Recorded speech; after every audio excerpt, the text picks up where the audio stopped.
নমস্কার দর্শক বন্ধুরা, জীবনবাণী অনুষ্ঠানে আপনাকে স্বাগত জানাই। আমি জানি এই সময়টায় আপনার মতো আমাদের অনেক দর্শক বন্ধুরা অপেক্ষা করে থাকেন। আমার বিশ্বাস এই অনুষ্ঠানের মধ্যে আপনি উপকৃত হচ্ছেন। আসুন আমরা শুনি ঈশ্বরের বাক্য আজ আমাদেরকে কি জানাতে চায়। সময় হলো হৃদয় খোলো, শ্রবণ করো জীবন বাণী। নম্র চিতে শ্রবণ করো, নম্র চিতে শ্রবণ করো, খ্রিস্ট যিশু জীবন খানি।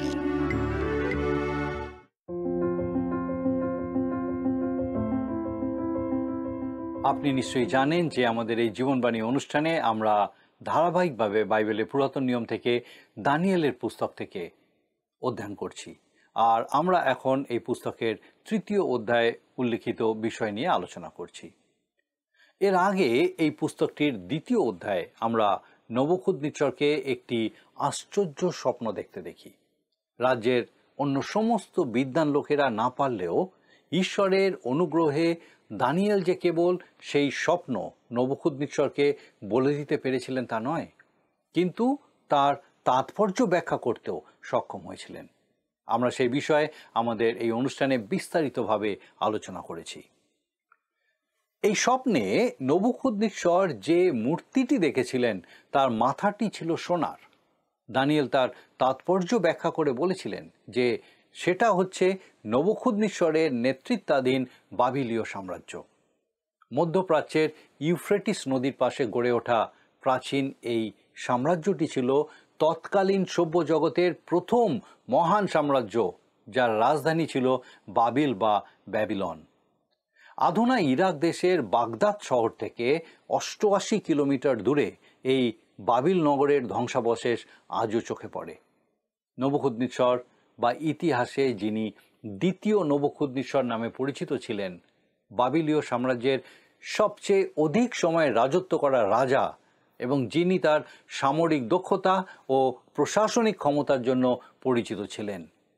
বাইবেলে বর্ণিত বিবরণ অনুযায়ী বাবিল রাজ্য ও জিহুদার কথা মূলত জিহুদা রাজ্যের উত্থান পতন এবং পরবর্তী বাবিলীয় বন্দিত্বকে কেন্দ্র করে বলা হয়েছে। দাউদ ও সলোমনের মতো রাজাদের দ্বারা শাসিত জিহুদা রাজ্য পরবর্তী সময়ে বাবিলের অধীনতা স্বীকার করতে বাধ্য হয় এবং ৫৮৬ খ্রিস্টপূর্বে নবুখুদনেছরের হাতে ধ্বংসপ্রাপ্ত হয়। এই ঘটনা বহু জিহুদির বাবিলে নির্বাসনে যাওয়ার কারণ হয়, যা ছিল জিহুদি ইতিহাসের এক অত্যন্ত গুরুত্বপূর্ণ অধ্যায়।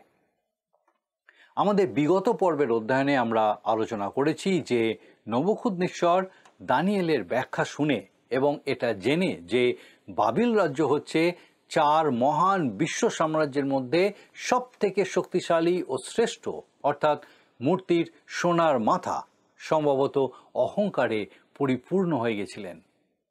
আর তাই তিনি সবাইকে দেখানোর জন্য একটা বিশালকার সোনার মূর্তি নির্মাণ করেন। বাবিল রাজ্যের দুরাসমস্থলিতে সেটা স্থাপন করা হয়, যাতে দূর দূরান্ত থেকে তার প্রজারা সেটা দেখতে পায়। সম্ভবত সেই মূর্তিটি তার নিজেরই প্রতিমূর্তি ছিল। নবুখুদনেছর তার রাজ্যের সমস্ত গণ্যমান্য ব্যক্তিদের মূর্তি প্রতিষ্ঠা দিবসে সেখানে ডেকে পাঠান এবং আদেশ দেন যে সেই মূর্তির সামনে সবাইকে প্রণাম করতে হবে। রাজার সেই আদেশ অমান্য করার শাস্তিও সেখানে ঘোষণা করে দেওয়া হলো। কোনো ব্যক্তি সেই মূর্তির সামনে প্রণাম না করলে তাকে প্রজ্বলিত অগ্নিকুণ্ডে নিক্ষেপ করা হবে। আমার বিশ্বাস সেই আদেশ এবং সেটা অমান্য করার পরিণতি শুনে সেখানে উপস্থিত রাজ্যের সমস্ত গণ্যমান্য লোকেরাই সেটা পালন করেছিলেন। একমাত্র ৩ জন জিহুদি তরুণ, শদ্রক, মৈশক ও অবেদনগো, সেই আদেশ অমান্য করেছিলেন। কিন্তু তাদের এই কাজ রাজার অজ্ঞাত থাকল না। কয়েকজন কলদীয় রাজাকে তাদের বিরুদ্ধে অভিযোগ করল। রাজা তাদের ডেকে পাঠিয়ে সত্য জিজ্ঞাসা করলেন এবং তারা স্বীকার করলেন যে তারা তার আদেশ অমান্য করেছেন। তারা নির্ভয়ে বললেন যে তারা যে সত্য ও জীবন্ত ঈশ্বরের উপাসনা করেন, তিনি তাদের সেই প্রজ্বলিত অগ্নিকুণ্ড থেকে উদ্ধার করতে সমর্থ। আমরা আমাদের আজকের আলোচনায় এই ঘটনার পরবর্তী অংশ অধ্যয়ন করব। সেখানে আমরা দেখব যে এই তিনজন জিহুদি তরুণ প্রজ্বলিত অগ্নিকুণ্ড থেকে রক্ষা পেলেন। আসুন আমরা প্রথমে শাস্ত্রের সেই অংশের দুটি পদ পাঠ করে আমাদের আলোচনা শুরু করি। আমার অনুরোধ, যদি আপনার কাছে বাইবেল থাকে আমার সঙ্গে বাইবেল খুলুন। দানিয়েল তার 3 অধ্যায় 19 আর 20 পদ আসুন আমরা পাঠ করি। তখন নবুখুদ্নেসর ক্রোধে পরিপূর্ণ হইলেন এবং শদ্রক, মৈশক ও অবেদনগর বিরুদ্ধে তাহার মুখ বিকটাকার হইল। তিনি বলিয়া দিলেন ও আদেশ করিলেন, অগ্নিকুণ্ড যে পরিমাণে উত্তপ্ত আছে তাহা অপেক্ষা যেন 7 গুণ অধিক উত্তপ্ত করা হয়। আর তিনি আপন সৈন্যের মধ্যে কতকগুলি বীর্যবান পুরুষকে আজ্ঞা দিলেন যেন তাহারা শদ্রক, মৈশক ও অবেদনগোকে বাঁধিয়া প্রজ্বলিত অগ্নিকুণ্ডে নিক্ষেপ করেন। 19 আর 20 পদ। ক্রোধে পরিপূর্ণ নবুখুদ্নেসরের ক্রোধ ছিল অপ্রতিরোধ্য। চূড়ান্ত আবেগের উন্মাদনায় নবুখুদ্নেসর তার আগে করা পছন্দের এই মানুষগুলোর উপরে তার ক্ষোভ উগরে দিলেন। অগ্নিকুণ্ডের আগুন সাধারণের থেকে 7 গুণ বেশি বড় ও তীব্র করে তোলার নির্দেশ দেওয়া হলো। এটা করার প্রয়োজন ছিল না, কিন্তু এতে সেই মানুষটির মনের অবস্থা প্রকাশিত হলো। রাজার সৈন্যরা এবারে কি করলো আসুন আমরা সেটা 21 পদে পাঠ করি। দেখি 21 পদে লেখা আছে, তখন ওই পুরুষেরা আপন আপন জামা, আংরাখা, পরিচ্ছদ প্রভৃতি বস্ত্র শুদ্ধ বদ্ধ হইলেন এবং প্রজ্বলিত অগ্নিকুণ্ড মধ্যে নিক্ষিপ্ত হইলেন। তাদের বস্ত্রের বিবরণ থেকে বোঝা যায় যে অগ্নিকুণ্ডে নিক্ষিপ্ত হওয়ার সময় তারা সম্পূর্ণভাবে সজ্জিত ছিল।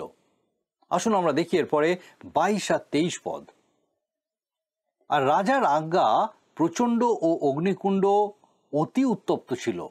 তৎপ্রযুক্ত যে পুরুষেরা শদ্রক, মৈশক ও অবেদনগোকে নিক্ষেপ করিল তাহারাই অগ্নিশিখায় হত হইল। আর শদ্রক, মৈশক ও অবেদনগো এই 3 ব্যক্তি বদ্ধ হইয়া প্রজ্বলিত অগ্নিকুণ্ডের মধ্যে পতিত হইলেন। রাজার সৈন্যদের মধ্যে যারা বন্দীদেরকে অগ্নিকুণ্ডে নিক্ষেপ করেছিল তাদের তাড়াহুড়োর কারণে আর আগুনের প্রচণ্ড তাপে তারা নিজেরাই আগুনে পুড়ে মারা গেল। শদ্রক, মৈশক ও অবেদনগো যখন অগ্নিকুণ্ডে নিক্ষিপ্ত হলো তখন তার মধ্যে নবুখুদ্নেসর একটি আশ্চর্য বিষয় লক্ষ্য করলেন। আসুন আমরা এর পরের দুটো পদ পড়ি, 24 পদ আর 25 পদ। তখন রাজা নবুখুদ্নেসর চমৎকৃত হইলেন ও সত্বর উঠিলেন।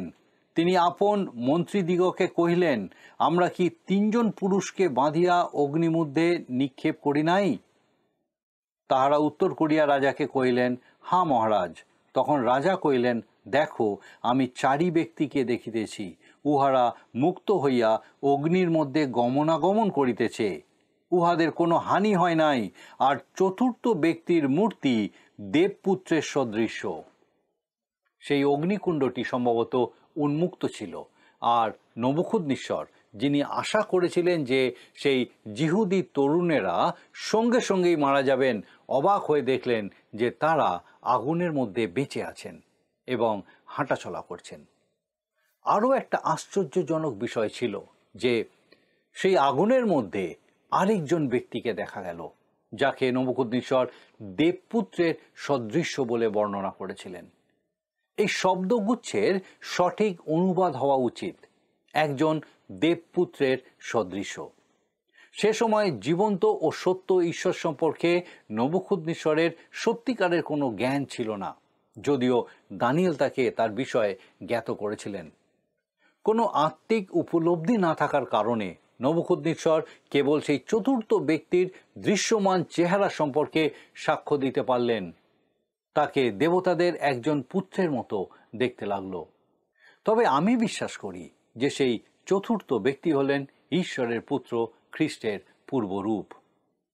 সেই কয়েকজন বিশ্বস্ত ব্যক্তিদের অগ্নিকুণ্ডের মধ্যে রক্ষা পাওয়াটা ছিল একটা আশ্চর্য ঘটনা। এর আর কোনো ব্যাখ্যা নেই। আপনি হয় সেটা মেনে নিন, না হয় অস্বীকার করুন। দানিয়েল পুস্তকে হয় সমস্ত ঘটনাগুলো ভুলভাবে উপস্থাপন করা হয়েছে, না হলে সেখানে সমস্ত কিছু সত্য বলা হয়েছে। আজ আমাদের একটা দল আছে যারা শাস্ত্রের ভাষাকে তার প্রকৃত অর্থ থেকে বঞ্চিত করে। তারা শাস্ত্রের ভাষার অর্থকে নির্বীজ করে তোলে, বলে যে এখানে যা বলা হয়েছে সেটার প্রকৃত অর্থ আসলে তা নয়, বরং এটার আত্মিক কিছু অর্থ আছে। এই ধরনের যুক্তিবাদী মনোভাব শুধু কপটতা নয়, এটি প্রতারণামূলকও। আমার বক্তব্য হলো, শাস্ত্রে অনেক আশ্চর্য ঘটনার কথা বলা হয়েছে যার বিষয়ে এই ধরনের লোকেরা ব্যাখ্যা করে অপ্রয়োজনীয় বা অবাস্তব প্রমাণ করার চেষ্টা করে।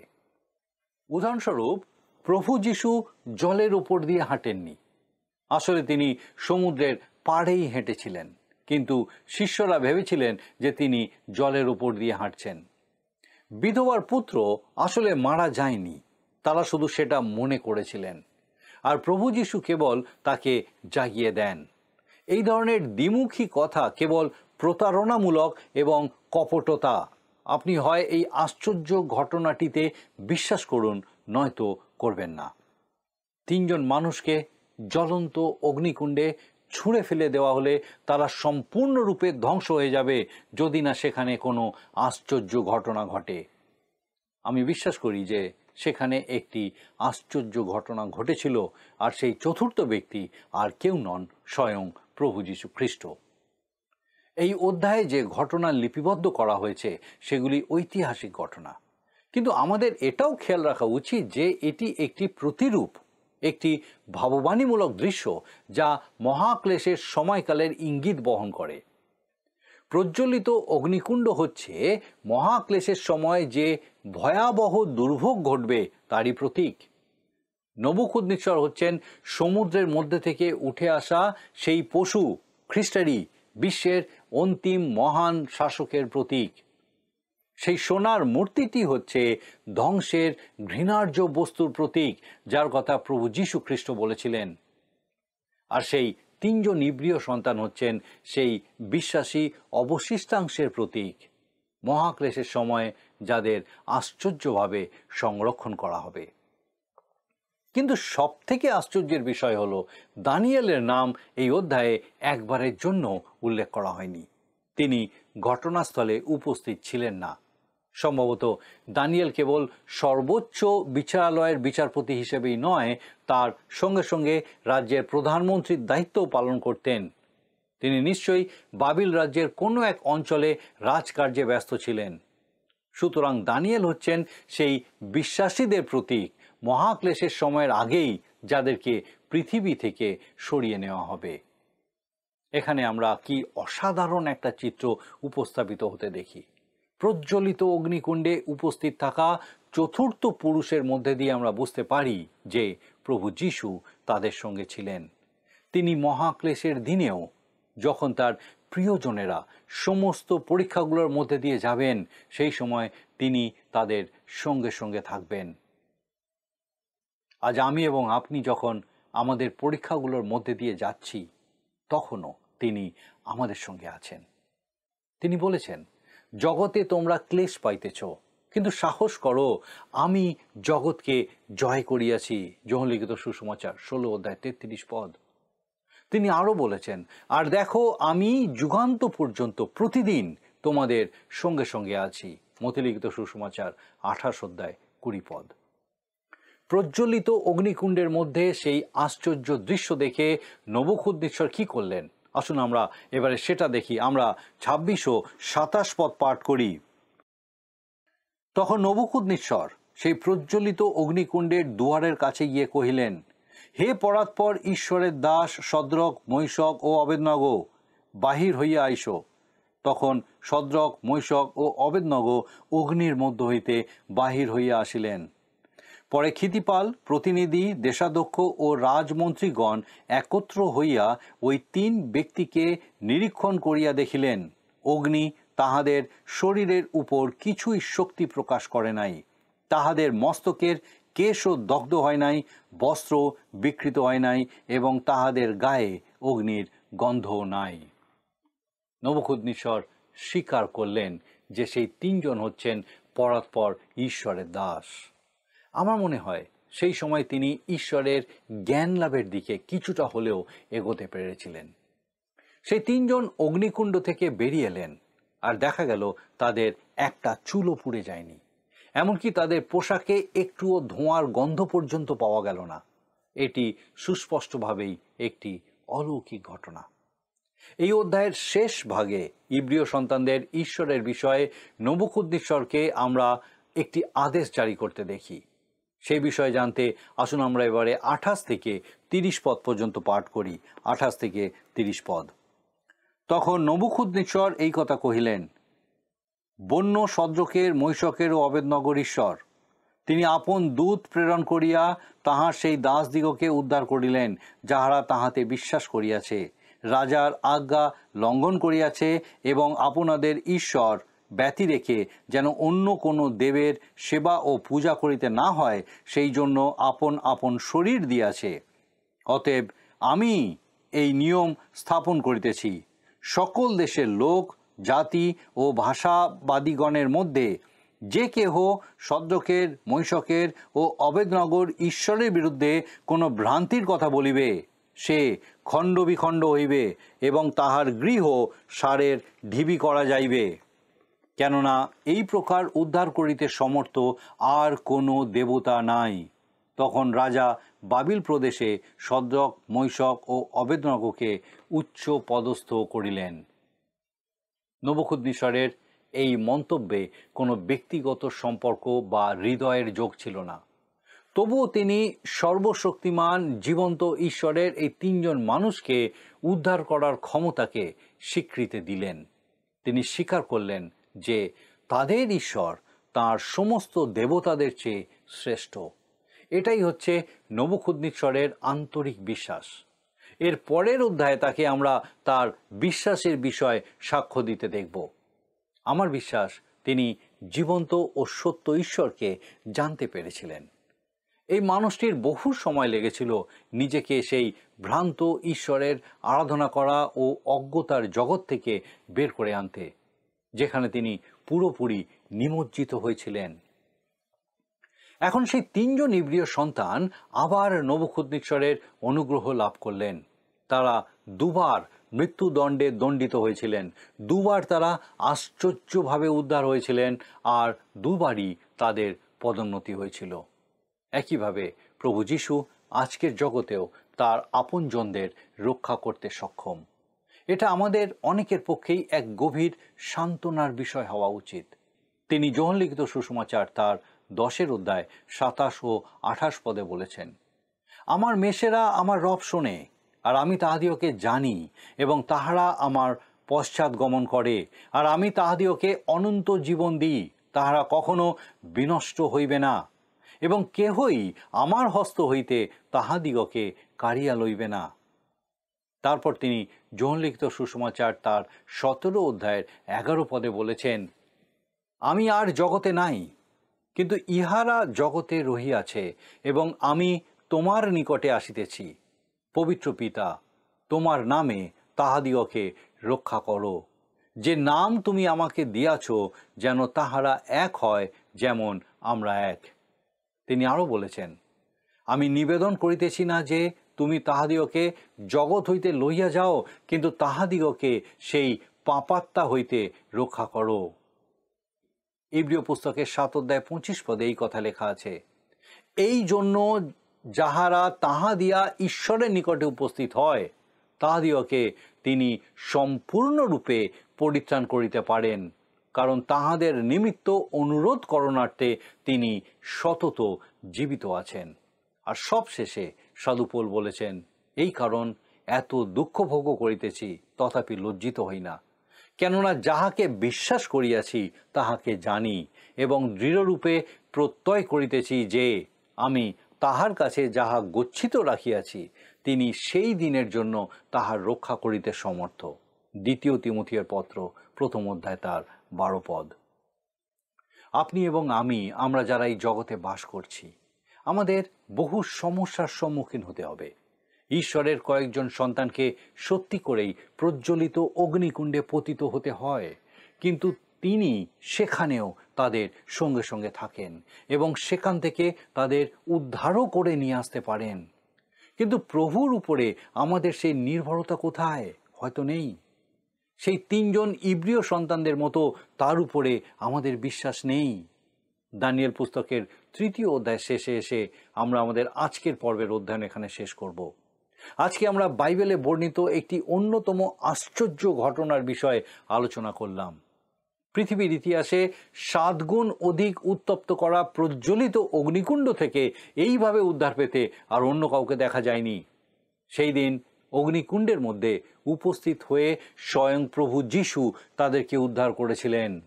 নবুখদ্নেসর তাকে চতুর্থ ব্যক্তি হিসাবে দেখেছিলেন। আজ আমরা অবগত হয়েছি যে এই ঘটনা উত্তরকালের ঘটনারই প্রতিচ্ছবি। আসুন আমরা সংক্ষিপ্ত রূপে আজকে যে বিষয়গুলো দেখলাম সেগুলো আরেকবার দেখে নিই। প্রথমত, রাজার আদেশ অমান্য করার কারণে 3 ইব্রিয় তরুণকে প্রজ্বলিত অগ্নিকুণ্ডে নিক্ষেপ করা হলো। দ্বিতীয়ত, রাজা সেই অগ্নিকুণ্ডে 2টি আশ্চর্য বিষয় লক্ষ্য করলেন।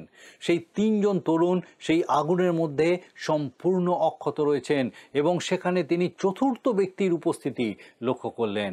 তৃতীয়ত, রাজা তাদের অগ্নিকুণ্ড থেকে বেরিয়ে আসতে বললেন এবং তাদের উদ্ধারকারী সত্য ও জীবন্ত ঈশ্বরের শ্রেষ্ঠতা স্বীকার করে নিলেন। আমরা আমাদের আগামী পর্বে দানিয়েল পুস্তকের 4th অধ্যায় শুরু থেকে আমাদের আলোচনা জারি রাখব। শাস্ত্রের এই অংশ আমরা নবুখদ্নেসরের জীবনের বিশেষ কিছু বিষয় লক্ষ্য করব। আসুন এখন প্রার্থনায় যাব, আর আমি চাইব আপনি আমার সঙ্গে যোগ দিন। আসুন প্রার্থনা করি। করুণাময় স্বর্গ পিতা, তোমার ধন্যবাদ, তোমার স্তুতি করি প্রভু যে তুমি জীবন্ত সত্য ঈশ্বর, এবং ধন্যবাদ দিই পিতা যে তুমি তোমার প্রত্যেককে রক্ষা করতে সমর্থ। যারা তোমার প্রভু, প্রত্যেক মুহূর্তে তুমি তাদের রক্ষা করে চলেছো। যে কোনো পরিস্থিতিতেই থাকুক না কেন তুমি তাদের সঙ্গে আছো। বিশেষ করে ধন্যবাদ দিয়ে আজকে আমাদের প্রত্যেক দর্শক বন্ধুকে এই সত্য আরেকবার তাদের জীবনে তুমি জানতে, তাদের হৃদয়ে উপলব্ধি করতে তুমি সাহায্য করলে। প্রার্থনা করি প্রভু আমাদের সেই প্রত্যেক দর্শক বন্ধুকে তুমি এই বিশ্বাসে স্থির করো। যে কোনো পরিস্থিতিতেই তারা থাক না কেন, হতে পারে হয়তো সেই আগুনের মধ্যে মনে হচ্ছে তাদের নিজেদেরকে, হয়তো কঠিন কোনো অন্ধকারে তলিয়ে যাচ্ছে এরকম মনে হচ্ছে, কিন্তু প্রভু তুমি তাদেরকে এই বিশ্বাসে স্থির করো যে তুমি তাদের ছেড়ে দাওনি, আর তুমি তাদের সঙ্গে আছো পিতা, এবং সেই পরিস্থিতি থেকে তুমি তাদেরকে বার করে নিয়ে আসতে সমর্থ। ও প্রভু তোমার পবিত্র অনুগ্রহে আমাদের সেই প্রত্যেক দর্শক বন্ধুকে এই বিশ্বাসে স্থির করো, তোমার আশীর্বাদে পূর্ণ করো, এবং এই মতোভাবে তোমাতে বৃদ্ধি পেতে তুমি সাহায্য করো। তাদের পরিবার পরিজন প্রত্যেককে তোমার পবিত্র আত্মার সুরক্ষায় সুরক্ষিত রাখো, সুস্থ রাখো, সকল ভার নাও। তোমার যিশু নামে ভিক্ষা দয়া করে শ্রবণ ও গ্রহণ করো। আমেন।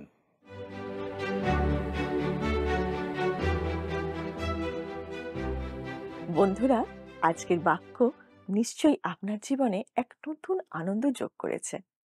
ভোরের আলো ফোটার সাথে সাথে যেমন পাখিরা আনন্দে কলতান শুরু করে, আমার মনে হয় ঈশ্বরের বাক্য শ্রবণ করলে আমাদেরও প্রাণ আনন্দে মেতে ওঠে। আপনার আনন্দের কথা আপনি আমাদেরকে জানাতে পারেন টিভি স্ক্রিনে দেওয়া নাম্বারে। আমরাও আপনার সাথে প্রভুতে আনন্দ করব। এখন শুনে নি আজকের দিনের প্রশ্ন। প্রিয় বন্ধু, আসুন আমরা আজকের প্রশ্ন উত্তরে আসি। গতকালের প্রশ্নের উত্তর অপশন বি, অগ্নিকুণ্ডে নিক্ষেপ।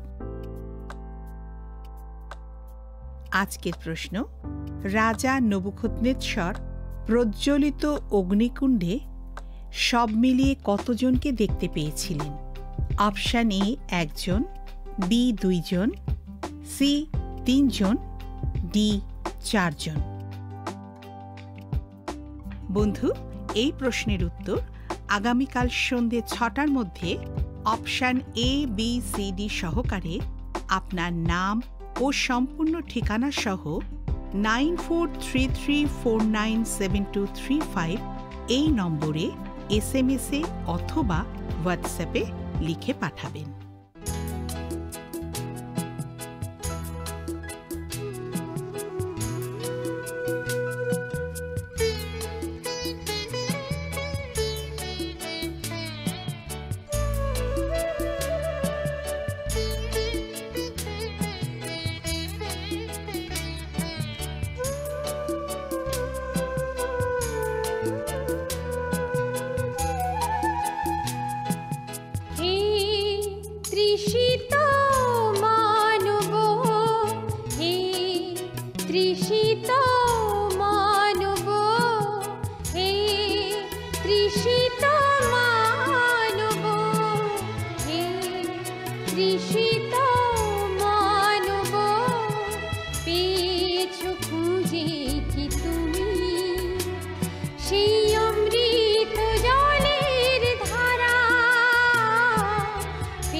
তৃষিত মানব, হে তৃষিত মানব।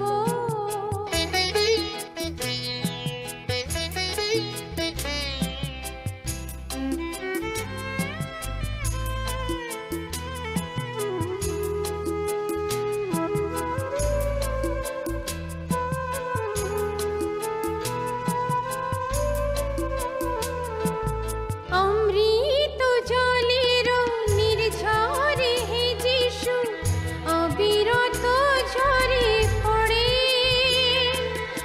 অবিরত ঝরে পড়ে। অঞ্জলি ভরিয়ে পানে করো তাহা অনন্ত জীবন তরে, অনন্ত জীবন তরে। জীবনের শেষে যাবে সেই দেশে, মরণ সেথায় দিশে হারা। হে তৃষিত মানব, হে তৃষিত মানব, হে তৃষিত মানব, হে তৃষিত মানব। পেয়েছো খুঁজে কি তুমি সেই অমৃত জলের ধারা, পেয়েছো খুঁজে কি তুমি সেই অমৃত জলের ধারা।